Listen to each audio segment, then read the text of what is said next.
Welcome to information hub. Paschimbanga সরকারের স্বাস্থ্য ও পরিবার কল্যাণ দপ্তর থেকে এই গরমে সুস্থ থাকার জন্য কিছু পরামর্শ দেওয়া হয়েছে। এখন দেখে নেব কী পরামর্শ দেওয়া হয়েছে।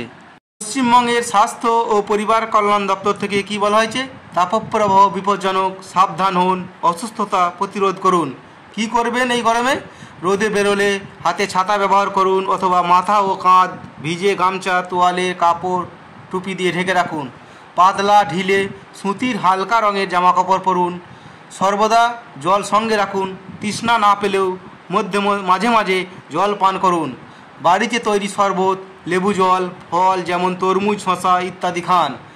অসুস্থ হলে তাড়াতাড়ি নিকটবর্তী স্বাস্থ্যকেন্দ্র বা স্বাস্থ্যকর্মীর সাথে যোগাযোগ করুন। এই গরমে কি করবেন না? চড়া রোদে বাইরে না বেরোনোর চেষ্টা করুন। যদি বেরোতেই হয় তাহলে বেশিক্ষণ একটানা দাঁড়িয়ে থাকবেন না। দিনের বেলা চড়া রোদে বেশি পরিশ্রমের কাজ না করাই ভালো।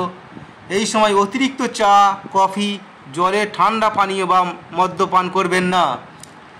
প্রাথমিক চিকিৎসা কী আছে? অসুস্থ হলে তাড়াতাড়ি তাকে শীতল ছায়া স্থানে নিয়ে যান।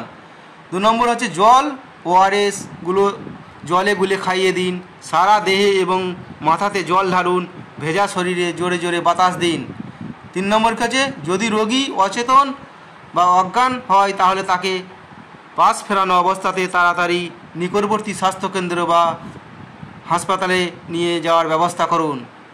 সৌজন্যে স্বাস্থ্য ও পরিবার কল্যাণ দপ্তর, পশ্চিমবঙ্গ রাজ্য সরকার কর্তৃক জনস্বার্থে প্রচারিত। সেজন্য ভিডিওটি শেয়ার করে সকলকে এই বিষয়ে জানিয়ে দিন। নিজে সুস্থ থাকুন এবং অপরকে সুস্থ রাখতে সাহায্য করুন। ভিডিও ভালো লাগলে লাইক করবেন এবং শেয়ার করে সকলকে অবশ্যই জানিয়ে দিন।